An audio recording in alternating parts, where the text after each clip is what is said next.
You're listening to Crazy Shit in Real Estate. You'll be amazed at all these wild but true situations that others have found themselves in.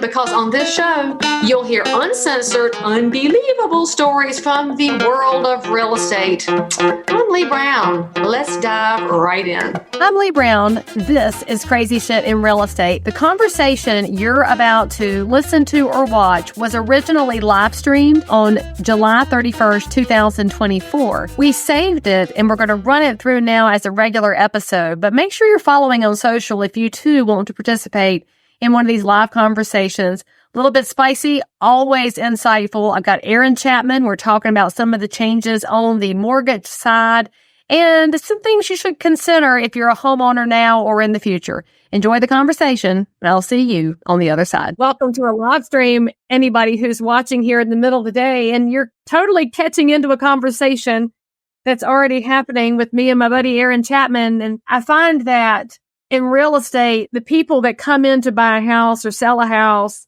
everything can be smooth and smooth and smooth and smooth. And then that last 48 hours is the biggest stressor on the planet. And you think about it, it's because you're managing movers, you're trying to find your ID because people pack up and can't find their ID for closing, and they have to do the deposit and the wire, and everything feels like this huge stress ball. So if my team and I are not on our A game at the very end, then it sours the whole transaction. And I don't know why that is so hard for people to understand. And you, of course, were overhearing the conversation I was having because I didn't have this muted. And the person I had called, I was trying to share feedback because I think that's important. It's also why my husband hates eating out with me, because I love telling managers of restaurants where their staff made missteps. And it's not because I'm playing Karen, although I'm sure all the trolls on the internet will tell me that. But the reality is, if you have made a mistake, somebody has to tell you so that you can correct it. And that's what I was trying to do, was give one of my vendors a chance to correct an error that was perceived by the client.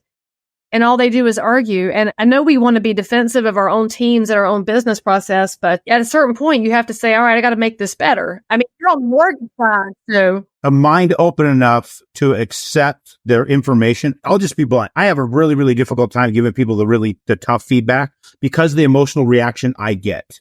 I can have that conversation with my buddies. I can't have that conversation very often in business because there's a lot of emotion in business, just like what you said. This guy's, coming back at you, trying to defend his position rather than understanding that, hey, wait a minute, we can make it better and we'll get more deals. I started asking this question several years ago. I would call clients like 2-3 weeks after the deal, just out on the fly. There's no scheduled call. Just call them up and say, hey, one, I appreciate you being willing to do business with us and trust us with that.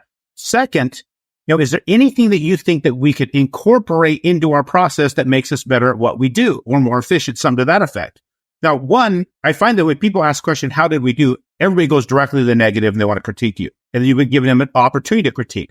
If I'm asking them, hey, what can we incorporate? I've now brought them in as a business partner, evaluate my business and tell me where I can be better. And now they have to take a constructive approach. The second they take that constructive approach, say, hey, cool, I'm going to give that to my team. I'll let you know what comes of that. And then when I call them back, say, this is what we did. Can you tell me how that turns out on the next deal? Now they have to do another deal with you and you get to talk about that and evaluate it.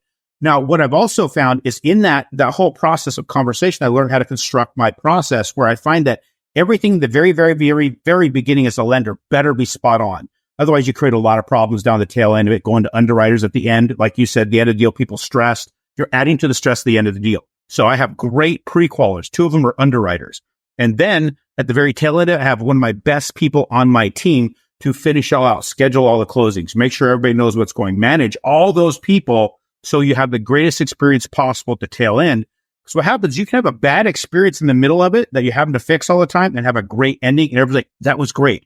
You can have an amazing experience up to the tail end. And if it goes to crap at the tail end, that whole deal sucked and all your energy was for nothing. So you've got to make the beginning and the end to be awesome. The middle can be worked and manipulated. The beginning and the end have to be amazing. Maybe, but I think we overlook that the middle matters to a lot of people because right now everybody's stress level is so high. They're managing family and work, and God help them, they get on X and start looking at politics and their stress level gets even higher. So the reality is real estate is so messy, mortgage is so messy by its very nature. Somebody in the public is willing to borrow an enormous amount of money. So of course it's stressful.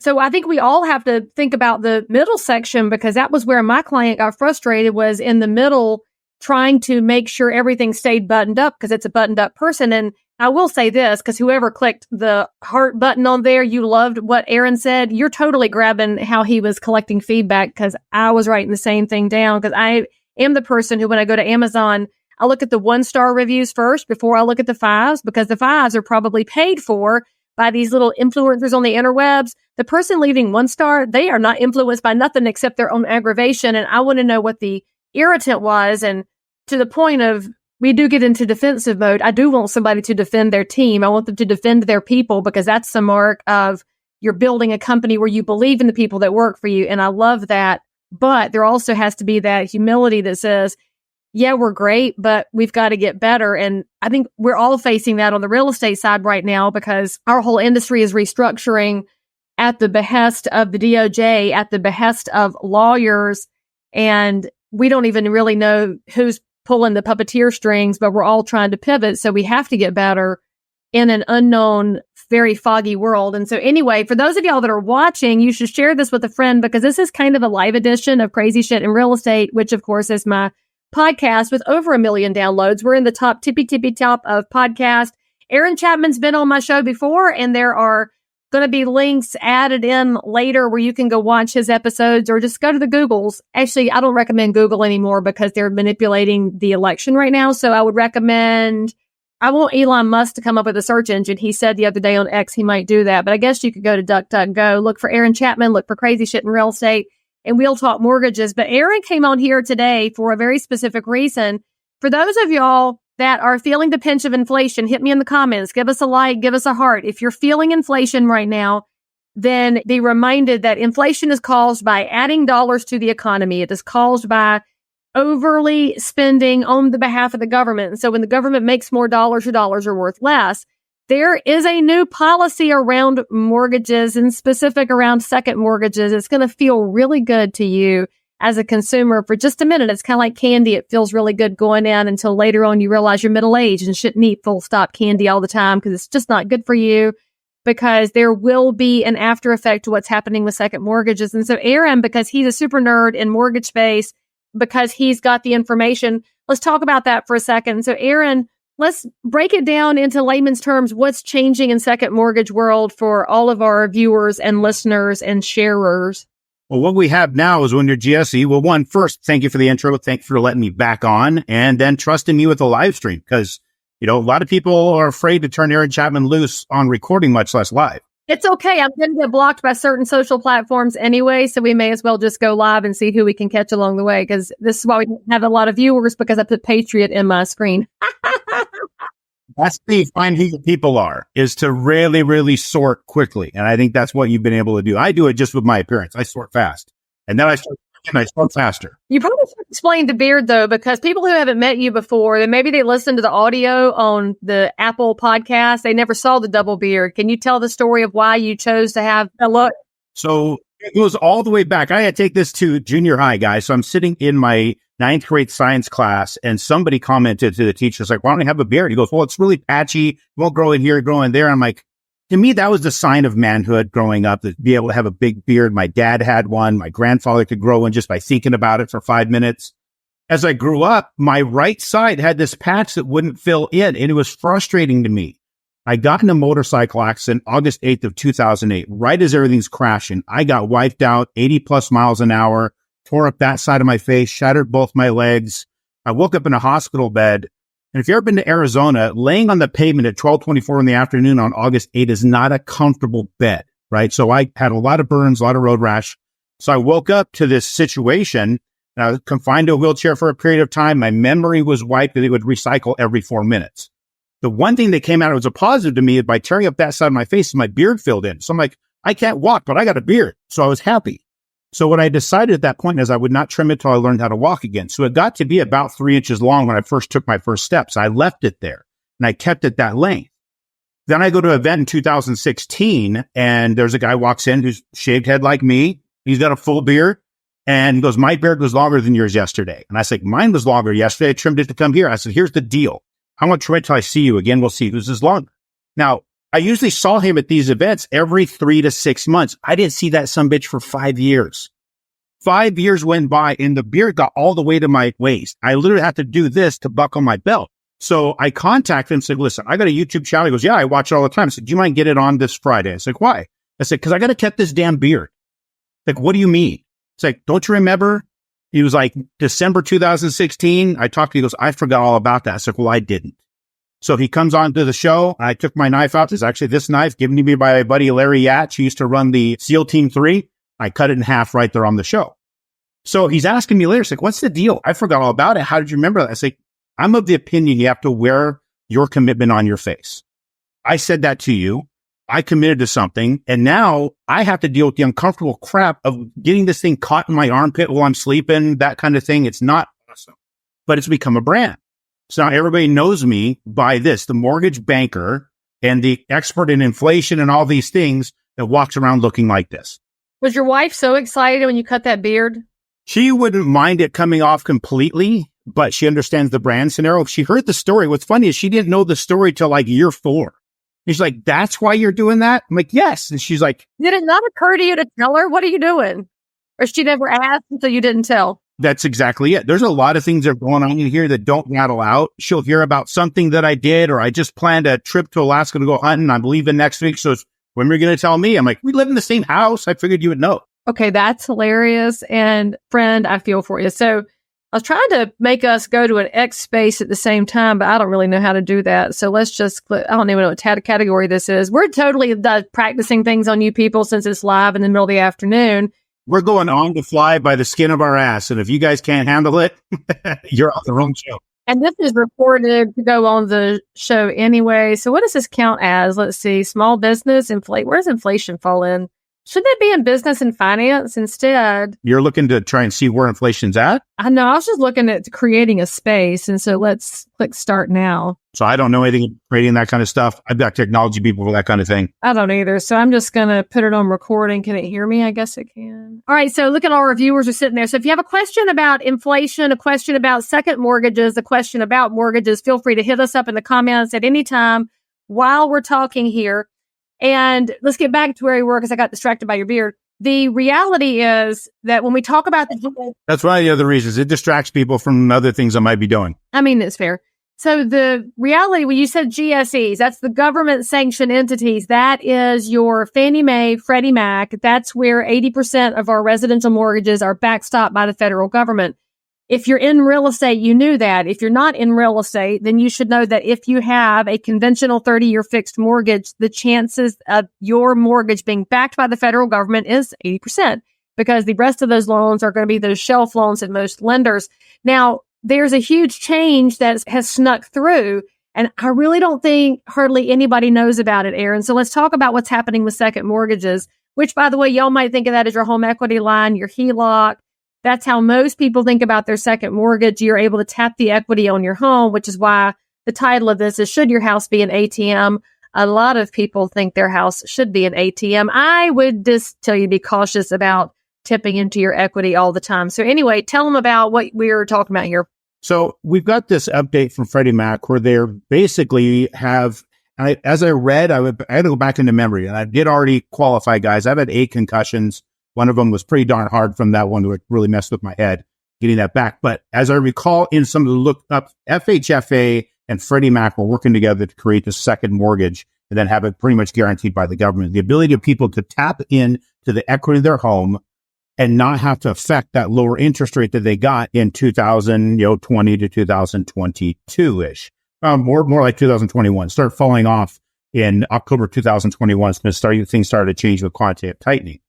Well, because of that, people have kind of gotten locked. They got handcuffed into their home. It's actually affecting our inventory that people have these low interest rates. And now because of those low interest rates, we've seen properties values go up like 50%, Leigh? Is that what it is?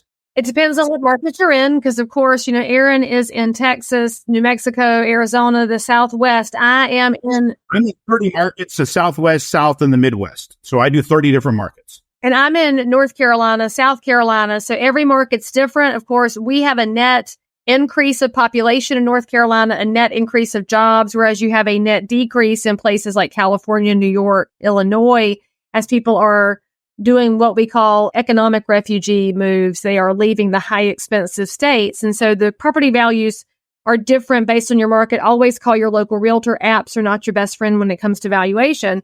So when you look at those numbers, Aaron, you're exactly right. That's why our inventory is low to a large extent, because somebody says, man, I'd rather downsize. I'd like to go to the beach, but my house that I'm in has this much equity and my mortgage is at 3%. So if I sell, I literally had this conversation last night in the cul-de-sac where I was working on a flip house.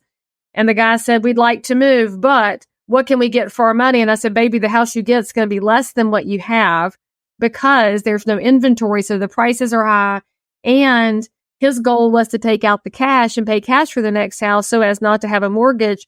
But for him to go down in price point, he's going to go way down in quality of property, which is not a situation we used to have in the past. But we have this situation where if somebody has $500,000 in equity in their home, which is entirely possible for a normal person who paid $200,000 in 1999, their house could have gone up to $750,000, $800,000. Now they have this huge bucket of equity. And when inflation is high, people need to tap their dollars. So what's happening with second mortgages? So now you've got the collaboration between the Federal Housing Finance Agency and Freddie Mac coming together. So you have Freddie and Freddie's. Freddie is the one that's not as commonly talked about.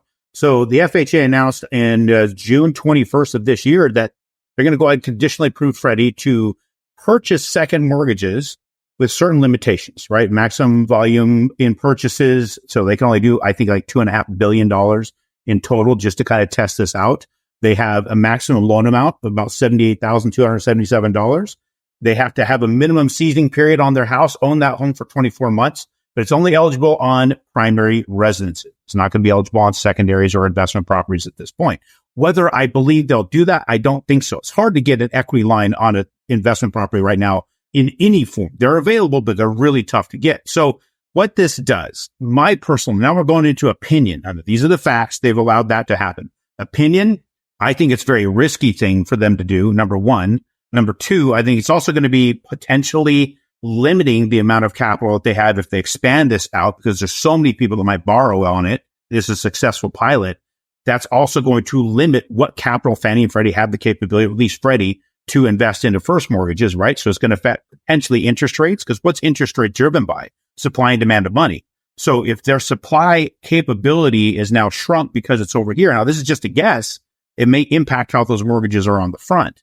The other thing is just the average consumer, a person thinking, okay, I'm going to tap into the equity of my home, and then I'm going to take that. I don't mind, or I don't discourage a person to tap the equity. What are you going to do with it? I finance investment property across the United States. You know, the Carolinas, quite a bit going on in North Carolina right now, that we're helping investors invest in properties to buy and hold and have a piece of the United States before it's all taken by the hedge funds. That type of thing, if you're able to use that and reuse it in the correct manner, I'm all for it, especially if you got something probably really cheaply backed by the government. It's always going to be fairly cheaper than going to the open market. But at the same time, there's a lot of risk if you take that money and do something stupid. If you end up with a new boat and a Denali in your driveway just because you're a baller now, there's a problem. Okay, so let's back that up for a second, because what the public should know that you might not know, that second mortgage / home equity line / HELOC, that has never been backed by Fannie and Freddie before. That was a risk that your lender took to let you tap your equity, thinking about the value of the property and what the underlying collateral looks like. So if your house is worth $500,000 and you owe $200,000 on your first mortgage, of course they're willing to give you a loan on that remaining equity, because they feel like if you stop making the payments, there's a good chance everybody's going to get repaid. That second mortgage, that home equity line, has always been a higher interest rate than your first mortgage, because in the event of foreclosure, the first mortgage gets paid first because it's in first position. The second mortgage, whether or not it gets paid, depends on the value of the property and depends on what your scenario looks like. So there is a higher risk. What's happening right now is that if the government backs the second mortgage, they're back in the secondary position, that is, in essence, putting more money into the economy. Anytime the government puts backing on something, that is an inflationary action because they are guaranteeing dollars and nobody has guaranteed before. Now, what we're expecting to happen in the second mortgage market is that those interest rates will come down because if I'm a bank and you need a second mortgage and the government's going to make sure I get my money back, yeah, you can have that money. That's fine. So what we're seeing is the potential for your home equity line interest rate to go way down. Aaron, what are you hearing on your mortgage side of things as to what that rate could look like on these, first of all, these new ones that Freddie is doing, and as we go forward, because we all know the government loves spending money. And by the way, y'all, that's an agnostic political statement. Both parties have a very big proclivity towards spending money and printing dollars. So right now, I'm not seeing those popping up on my rate sheets at this point. So, when they do these test pilots, they approved it last month. So whether or not they've actually been able to put together the total program, start releasing it and if they are releasing it, could be isolated releases at this point. I've not seen any of those hit my rate sheet. When I do, I love to come back down and talk about that. But I believe it's probably going to be maybe within a point of what the first mortgage rates will be, just because, like you said, the risk is being taken down by who is issuing that capital. It's not the government's money. It's not Fannie and Freddie's money. This is all banking capital being bought. Here, just pause that for a second. The government doesn't produce anything, y'all. Would you please always stop saying that the government is producing anything? It's our taxpayer dollars, whether they're today's taxpayers or the future taxpayer dollars. The government is not a producer of anything. They are just a consumer. So I have to toss that in there because it kind of drives me crazy when the government likes to take credit for what they do. All they do is take from us, the citizens, and then do what they wish with it. But you're 100% right that this is obviously early days on this. So here's what I want y'all to consider. If you are a homeowner, it is tempting to take out that home equity line. Now, you might be the person who says, I want to take it and invest it in something else. I want to take the dollars that I'm paying 5% interest on and go make 7% interest. You're always in a risk reward ratio there. My question is this. These home equity lines that are going to be backed by Fannie and Freddie, they go with your primary residence, which is what you just said. It won't apply to investment properties and second homes. Are you willing to put your primary residence at risk? And this is a question that bothers me tremendously as a realtor, as somebody who's got a financial background. It worries me tremendously when people take out home equity lines and go spend them, even if it's on another investment property or on a Denali or anything at all, because in the event that you lose your job and can't make a payment on your house or that investment goes sideways, the place where you raise your kids and come home at night is now at risk. And I don't know that enough people think their way through the what if when you have to start paying back the debts that you take out, because all these are still debts. Even if they sound easier because they're backed by the government, it's still debt. It's still something that has to be repaid. That's the bottom line of what you're saying there. If a person doesn't have some way of guaranteeing their repayment on that, you're huge risk. If you are going to put yourself at risk, you are going to take that risk, make sure you're putting it someplace very, very secure to join it. This is not one of those things where I'm going to try and get into the newest Bitcoin, see if I can get in on this deal. That's not what this is for. If you're going to choose to do that, you definitely need to walk cautiously and put it someplace secure. Now, we all believe in real estate. We're sitting here on the Crazy Shit in Real Estate podcast. We don't know where it's going to go. I have no idea where it's going to go. But I do have a lot of faith in the real estate investor buying in certain markets, the South, the Midwest, for some of those really, really good buy and hold rental markets. And we are pushing renters up. I'm just thinking what's going on with the hedge funds. But at the same time, caution, huge caution with this. This is not a freebie. This is not an ATM. We don't know. I don't believe we're going to see the big crash that we saw in 2008, but there's a lot of shit happening I didn't think we're going to see. Every day is a history book event right now. Every day is a history book event right now. This is crazy times. Exactly. So we can have all the metrics in the world that would say real estate's a safe place, but we also have insanity going on everywhere else that could just completely implode everything. Okay, so let's talk about one of those insanity things is that infuriating to me when I see it in the news media. And I know that you and I are very aligned on how we see some of these things. The talk that is continually being dripped out of Washington, D.C., this insane proposal to tax unrealized capital gains. That is what concerns me the most. So if you back up a few minutes in our conversation, those of y'all that are joining us, hey, what's up? Aaron and I are talking mortgages, changes in the business, what to do with your housing money. In many markets around the country, your equity has just ballooned into this huge number. And as most people know, if they've paid any attention, on your primary residence, you do have a capital gains exclusion. It's not been indexed since it came in under the Clinton administration in the 90s. So if you're a single person, you're exempt from cap gains up to $250,000. Above that, y'all, you're paying your capital gains rate. And how much that is depends on short-term versus long-term, depends on your income level. That's how your capital gains rate is determined. If you're married, you're exempt up to $500,000. And above that, you're going to pay capital gains. So let's just say that your amount in the house that you paid $18,000 for 50 years ago, and now it's worth $800,000 and Pawpaw's gone. So your taxes now, you're filing single, you're at $250,000. What is Mama going to do with that extra $500,000? Well, she's going to have to pay capital gains on it when it sells or when the estate happens.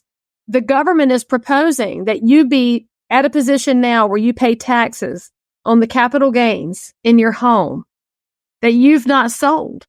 So ask yourself this question. This is bothering me tremendously. And what bothers me more is how many people are astute and really smart, and they're not catching all these conversations because of what you just said, Aaron. There's a new history-making moment every single freaking day. So the normal person can't absorb everything that's coming at them. I am wildly concerned about that proposal coming out of D.C. because it's a money grab from the government. And if Mama is suddenly being told she's going to have to pay unrealized capital gains, so she's not sold the house, she's just getting a tax bill for the amount that the house is proposed or purportedly worth, where's she going to get $100,000? What's even scarier, Leigh, that kind of bullshit goes through. Who determines the value of that property? Well, the government wants it to be the AVMs because the government hates certified residential appraisers, and they are often promoting these automated valuation models, which some of y'all might call Zestimates. It's the numbers that are created by the internet, by computers, by algorithms. So if the algorithm says your house is worth $900,000, which you call your local realtor, and I'm like, baby, that ain't $900,000. You're on the side of the hill backing up to a 4-lane highway and a power line. You're at $775,000. The government's going to go with the higher number when they come up with your tax rate. This is something that's very valid and should be of concern to every single citizen who is a property owner, because what do you do if you're faced with a huge tax bill? How many people then are going to say, I can't pay it, so I'm going to have to sell? Is this their way of getting inventory into the market while they grab your money? Well, okay, fine. So Mama has to sell her house and pay the government $100,000. Where's she going to go? We still don't have inventory. It is this very bad situation where the snake is eating its tail. And I really don't know what we do to stop bad policies like that, because as a member of the public, how do I get it to stop? Let me stop there. Is the snake eating its tail, though? Couldn't you think about that when you've got them forcing people, hey, I got to pay this tax bill, so I got to offload this house, and I can go live with the remainder of that in a nursing home or something. Who's picking that house up? We've got massive corporations right now that have under management. Only 2 countries have a bigger GDP than these corporations have as far as what they have under management, and they're buying up real estate like crazy. They're literally taking, last year, in 2023, it's 44% of the single families were purchased by Vanguard Street, State Street, and BlackRock. Now, it's been said that they could hold or have control of 60% of the single families in the rental space by 2030. Well, if we now have this as a proposal, somebody in the background there is pushing for this. So look at this. You guys put this through. You guys will make more money in the government. Then you could do more crazy shit. And then we will be able to take over the real estate. It's literally walking hand in hand when you start looking at it from peeling back a couple different layers. So what you're proposing here is people have to open their eyes up and see everything that's happening. It's impossible to see it. We have all these weapons of mass distraction constantly aimed at you, getting your attention, the craziness going on between 2 parties, when in reality, a lot of both those parties are working together in the background just to create bullshit to make sure that you don't have anything and you'll be happy. I mean, what you should do, if you're hearing this and you're thinking for the first time, wait a minute, I hadn't heard anything about this. Here's what I want you to do. Look up unrealized capital gains on somewhere like X and see what the conversations are. So get yourself educated, and know you're not going to find this in your mainstream news sources because they have other things they want you to click on.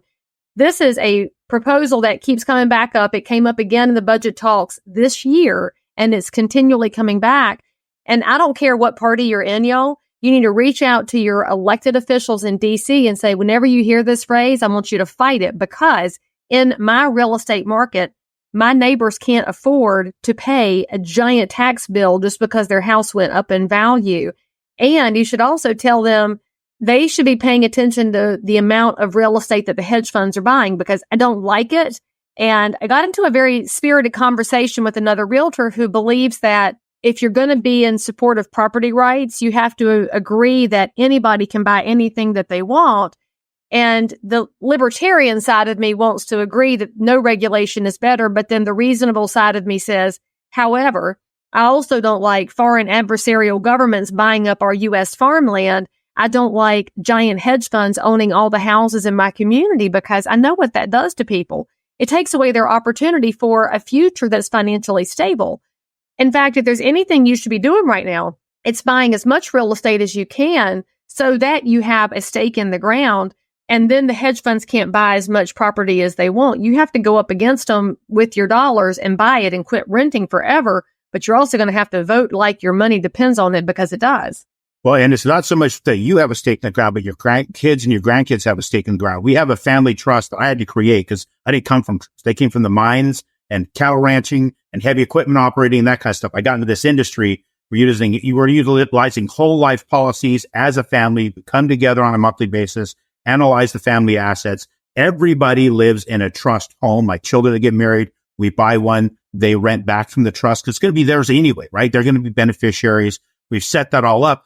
And I'm doing that because that's the only shot they're going to have. There's no way they can afford this on their own. It ensures that we have the capability to pay for it as a group.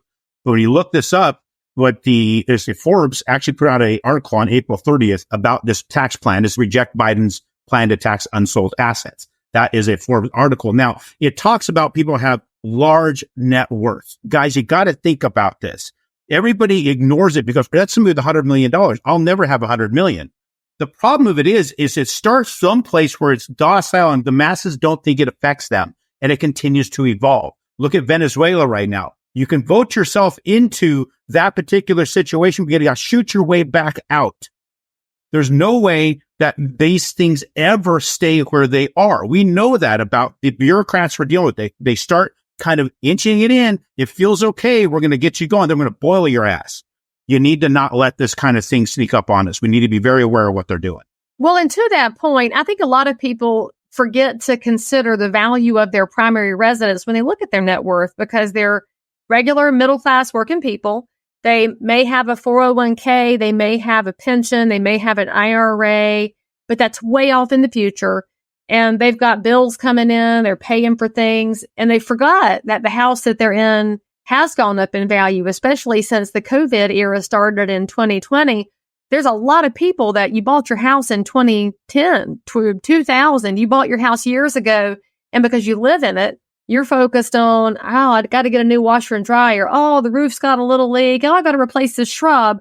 You're not thinking about what happened to the value. And so your net worth has gone up a lot simply because of the era that we're in. And so, by the way, if you're curious about the value of your house, if you're in this area, you can reach out to me. But honestly, wherever you are, reach out to your realtors. I mean, your realtor would love nothing more than to give you a quick snapshot of market value so you can calculate your own net worth and understand how these proposals may or may not apply to you.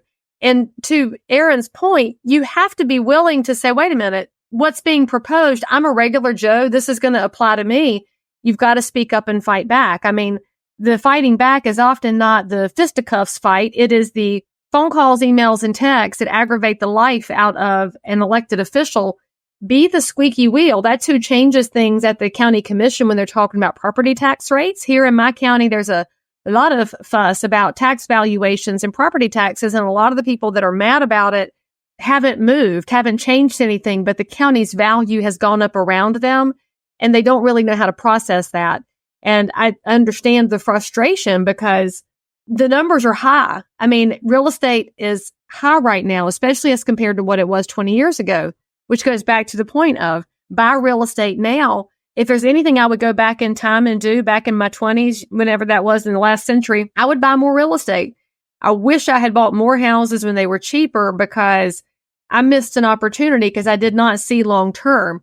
And if I look at all of the challenges in and around the market, the new entrants to the market, the hedge funds, if I look at what the government's proposing on bringing second mortgages into government backing, all of those things are going to loosen up the market that are going to make people continue to pay more for it. So you buy more real estate now while you can, and simultaneously argue about these terrible, terrible tax proposals. And thank you for that tip on the Forbes article. Steve Forbes is always the voice of reason when it comes to economic things, even if you disagree with him on other items. People do trust what he has to say. So a couple of things with what you just said there. One, the squeaky wheel, guys.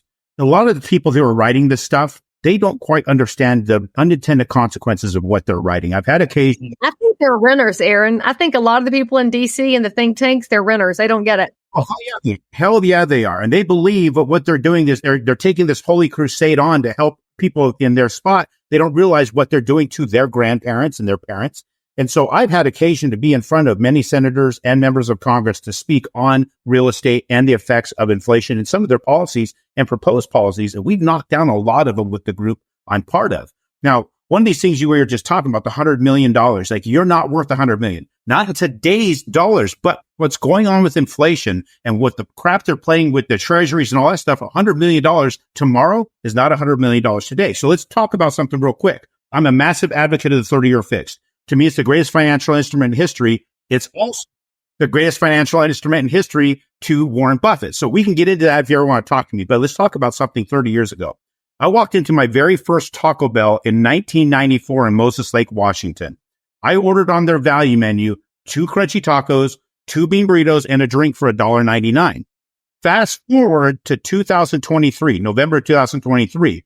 My daughter had to go back to school for something. We drove by a Taco Bell. She goes, hey, let's hit the drive-thru. So I drove her through before I was dropping her off, and she ordered exactly that.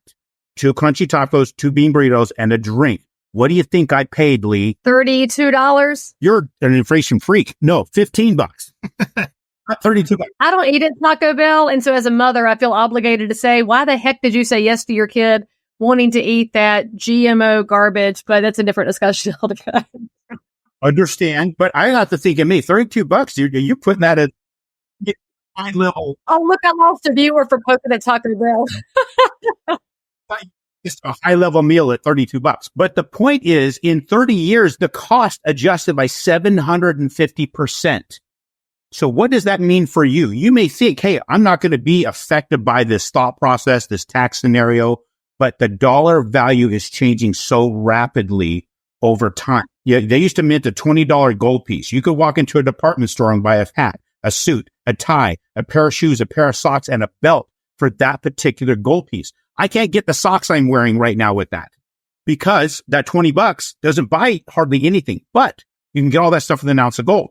The ounce of gold has not gone up in value. The price of those clothes have not gotten more expensive.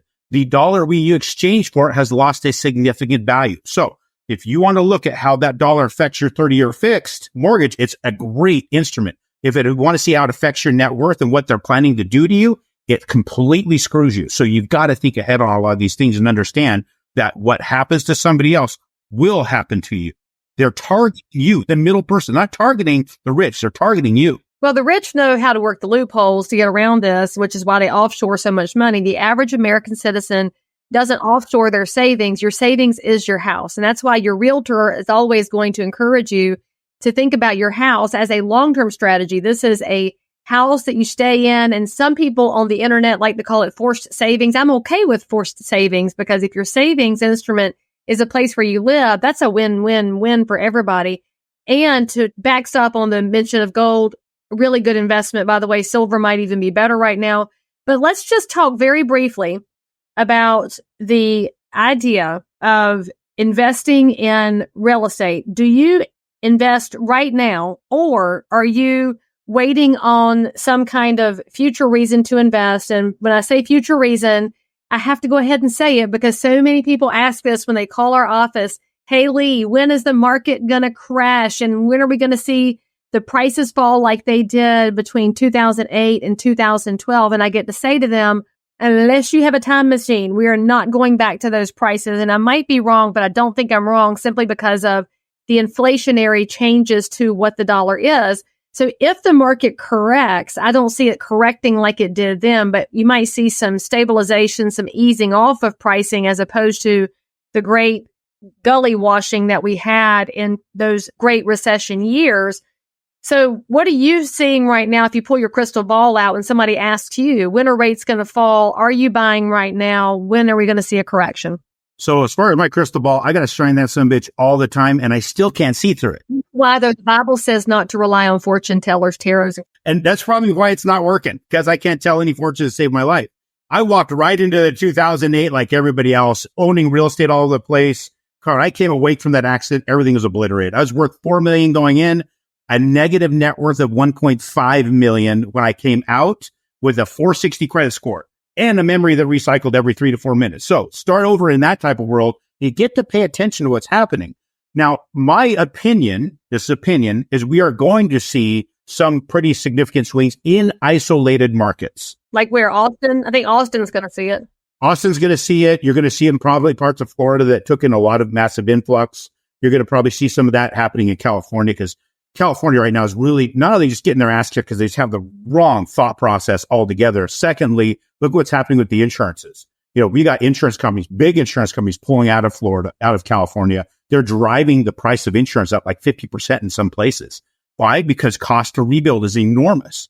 Then, of course, you have the fact that they're really, really light on crime. People are breaking in and stealing everything. You've got things getting burnt down. That's what happens. You had to let people just run rampant and protest with a blowtorch. So those kind of things are going on that's going to affect real estate. And there's a lot of effect that will have with how the culture is. Now, as far as my opinion on is now the right time to buy. So I look at that as a person sitting on the sidelines or sitting in the stands at a football game. They're like, I'm going to wait for the perfect time to run out there on the field and get on the highlight reel. 99.99% of the time, the only people on the highlight reel have their ass already on the field. If everybody thinks that now's the time to run on because it's the perfect time in the market getting real estate, guess who else is running on? The entire freaking stands. You got 30 million people running onto the field at once. You're going to get your ass stomped. You're going to get kicked. You're going to get crushed to the ground and possibly killed trying to do that. Why don't you just get on the field now? So if you're on the field and you're making deals, it doesn't mean you have to do every deal. You don't have to buy every house that gets presented to you, but you have to be smart. If you don't understand what that is, then we need to sit down and evaluate what it is you have to do to get involved in real estate, whether you're buying with Leigh or you're buying with other people across the United States. We do business in South Carolina, North Carolina, all across the U.S. My whole goal is to guide you into what's going to help you become successful with that. Now, if you're watching and you're doing and you're picking up a deal here and a deal there and a deal there, and the perfect time does happen to be when you get on the highlight reel, you'll already be on the field. You'll already be playing ball. You'll already be able to pick up some of those deals and maybe even have contracts in place at the time. So that being the situation, what I tell everybody is get in the freaking game now, because if you don't, you're going to get stomped trying to play the game later. And by the way, that's a long way and a very perfectly expressed one of why your realtor wants you to be pre-approved before we get into the weeds of the house hunting process. Because if you've done all your financial work in advance, then when the house does come along that presents itself, you don't have to spend the next 48 hours digging up tax returns and answering questions. You're already in the game.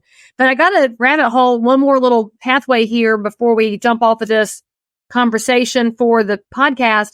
You mentioned insurance, and I think it is the sleeping giant dragon of a problem in real estate simply because the system is set up as a net loser in so many different areas. We are losing coverage. Florida's been destroyed by the loss of coverage. California, same thing. North Carolina.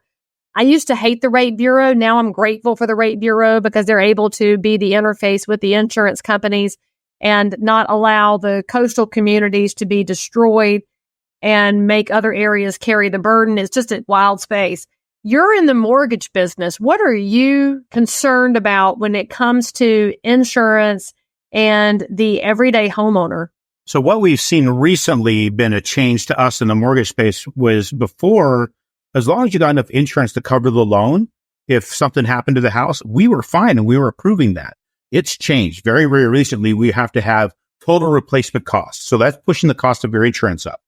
Now, Fannie and Freddie are saying, we've let this slide for a long time, but now you need to have total replacement coverage on your mortgage, and we have to have a breakdown from the insurance company as how they came up with that replacement cost. They have a way of breaking. Okay, so wait. If somebody's buying a house and they're scooping up a really good deal because they found a house and there's a divorce going on, and they slashed the price $100,000 to make the house go away. The mortgage is going to insist that the insurance cover total replacement cost and not the collateralized amount in the mortgage. Yes. And let me explain why. Let's talk about this for a second. Leigh, you're the person that found a great deal on this house, right? I paid $100,000 for a $250,000 house. I got $150,000 equity. I'm kicking ass, right? By the way, listeners and viewers, that doesn't exist. This is hypothetical. Please do not call us looking for that deal. Carry on. I have to use really crazy hypotheticals to drive the point home. So you got this crazy situation. Person stepped into that. They have $150,000 equity. They close on the house, and all we did was get them enough coverage, or require enough coverage for that $120,000 loan. It's really cheap coverage. Then a month later, the place burns down. All the insurance is going to do is pay off the loan, give enough money to pay off the loan. But now you're getting letters from the city. What is the city telling you? You've got a burned down house. You need to scrape that. You need to clean that up. You need to get this because we're not going to tolerate that mess. Do you have the money to do that? You might be a first-time investor. You may not have that capital. You just lost $170,000 equity because you put $20,000 down. Now look at where you're at. Now you're calling your lender up. You're calling your chat and say, one, you suck. And number two, I'm going to have my attorney get a hold of your company because you didn't protect me. Now, if you go back to 2008, the crash of 2008, all the things that happened, those who are not in business don't realize that we as lenders got attacked because we were the ones that sold everything America down the river by giving them what they demanded.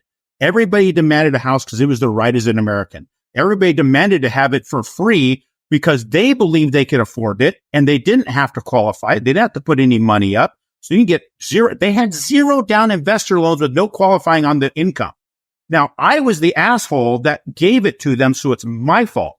Instead of these people being responsible for themselves, they need to blame somebody else. So now we're in a situation that when somebody lost their equity in their home and they have to pay money to go clean up the mess, and now they have this empty lot they can't really do anything with, it's my fault.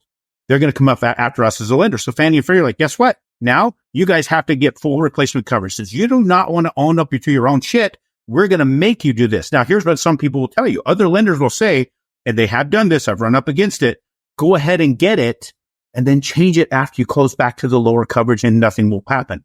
But your servicers have to survey your insurance company annually when they're renewing and see what kind of coverage you have. And here's what will happen. If you don't have the right coverage, they will force place coverage. Have you ever seen force place coverage, Leigh? It's real expensive, real expensive. It's like 4 to 5 times what it normally would be. And here's what's happening. Here's what's really interesting about that. I've had force place coverage before hit me and say, no, here's my insurance. So I have to prove with my insurance policy that I was covered during that window, and they eliminate the force place coverage and I don't have to pay it. But if you do not have enough coverage to cover that because you did what your mortgage broker did, guess because he wanted to close a deal and didn't give a shit about you, you went ahead and closed and then lowered your coverage. And then the lender went back with the service and said, listen, we have 8 months here. You weren't covered. We're going to force place that. You're like, no, I had insurance. You show them you didn't have enough coverage. Guess what? You got to pay. You got to pay the force place. Don't listen to people that don't care about you. There's a reason why things are done. There's a reason why you follow those things that are done and you continue to move forward as open-eyed as you possibly can. And understand this actually does protect you. I have an investor that had two houses burned down. Both of them, he lost equity in and had to spend money to get fixed. And I guess he probably invests in silver and gold now instead of real estate because that track record would probably preclude you from buying houses again. So I got to ask the question. Actually, he has about 20 houses and he still buys. Now, as far as the silver and gold, Leigh, I'm going to lean more towards copper jacketed lead is probably the best precious metal to get. That's going to be a currency in the future. Let's just call that what it is. So I have a question for you. So on this replacement cost issue, I have found a lot of my past clients never think about insurance again after they buy a house. I see you. I love you. I know who you are. So you buy the house in 2001 and you've stayed there the whole time. You've renewed your insurance policy. You haven't even changed agents because you hired local. Always a good idea. And by the way, people who care about you, most likely to be entrepreneurs, small businesses, not giant websites for the record. So these people have renewed their policy every year. Their numbers went up based on the tax office. They really haven't budged because they're happy. Their value on their insurance is nowhere near total replacement cost. We do put into our communications please make sure your replacement cost is appropriate with your insurance company, but that does change the bill. So back to our conversation about second mortgages, because that was our main focus here.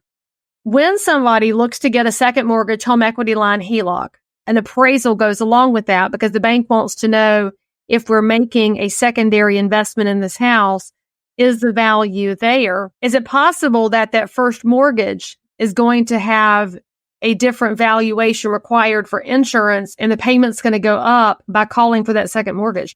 It is potential. Because the escrow amounts impact payments, and I find that a lot of people never think about the impact on escrows because they're thinking about the interest rate. And friends, I've said it over and over. When you're calculating your payment, it's PITI plus. It's principal, interest. That's what a website will give you. Taxes, that depends on where you live and depends on the value, and it's going up in most areas. Insurance, we're talking about it right now. It's going up. That's your payment. I always say budget in a plus because the T and the I are going to go up. The 30-year fix holds your P and the I down, but the T and the I, they are a big question mark right now. And I do worry, just like you do, Aaron, I worry about people being able to stay in their homes. And this is one of the reasons realtors are important. No matter what the mainstream media tells you, that you don't need somebody to help you buy a house. Yeah, you might be able to find it online, but who's going to help you stay in it? It's your local realtor. Agreed. Since they're going to be doing an annual assessment of it, I think that you're going to might be in a position where you're going to have that movement all the time anyway. They're going to be readjusting that replacement cost coverage. I haven't seen that cycle quite yet, so we don't know. We'll see if that starts happening this next year. The one thing about it also, what's happening to the cost of reconstruction? I mean, the house I'm living in right now, when I bought it, it was 2019. We did a complete rehab evaluation. It'd been just under $200,000 to rehab the house the way we needed to do it. I had $403,000 when it was done during the pandemic. So the cost of materials have gone up significantly. Everything's gone up. Again, inflation at work. As a result of that, your coverage has to go up. It's something you have to take in consideration. You're going to get punched in the gut repeatedly. And it's not a matter of if, it's just a matter of when it happens. It's going to keep happening. And that's the way it's designed. It's designed in a way to hit you pretty hard. So you got to think ahead before you do anything. So let's see, your top takeaways from this episode would be, first of all, call your local insurance agent, call whoever's got your coverage on your homeowners right now and see what your replacement value is and see if you need to change that. And if it jacks your premium, it's going to jack your premium, but you do want that protection. The second takeaway is buy real estate. Third takeaway is you should talk to your local lender, talk to your local realtor, talk to your local everybody and get a current scenario for yourself. And the fourth takeaway is go easy on the spending, y'all. Go easy on the home equity lines. Go easy on it. When you're going to start to hear these conversations become more frequent, you can get a home equity line. Government's backing it. It's cheaper.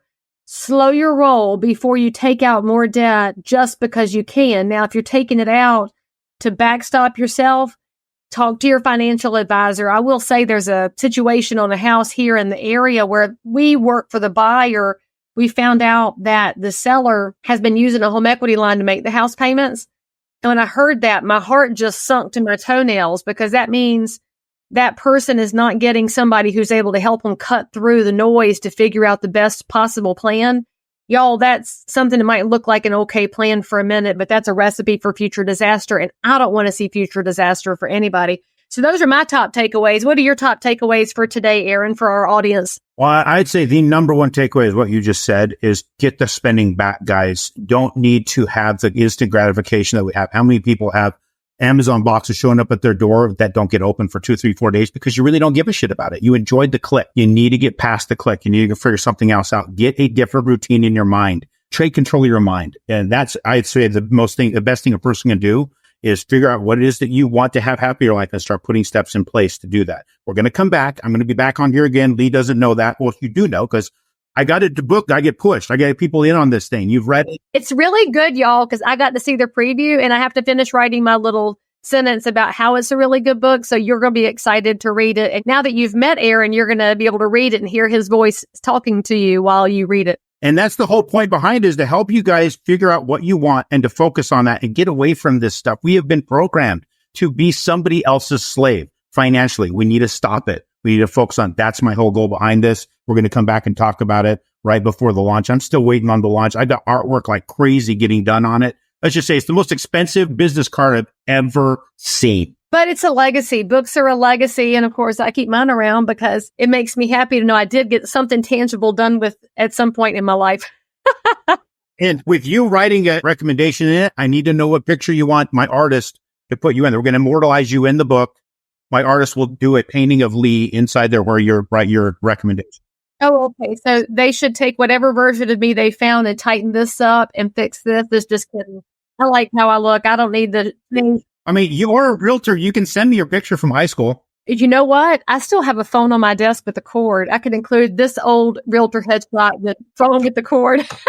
I wouldn't mind going back to the rotary phone because that means people can't just get me anytime they want. Amen. But actually, you want to have some fun in your life. Try to get your kids to dial a rotary phone and get the number to work. They have no idea how it worked. And for those of y'all that are watching this, you're a millennial or Zoomer, go to a museum sometime, figure out how to dial a rotary phone, and you'll appreciate how easy you have it. Aaron, thank you so much for coming on to travel in 1,000 directions with me as we hopefully help people think their way through their decisions, slow down a little bit so that you can make more good decisions about your real estate without driving yourself into a place that's not sustainable, because we want you to make sustainable decisions. And if you're in real estate, make sure that you're talking to your clients about these topics. Don't let yourself get distracted by the lawsuits and the headlines. Do what you've always done. Bring the great value.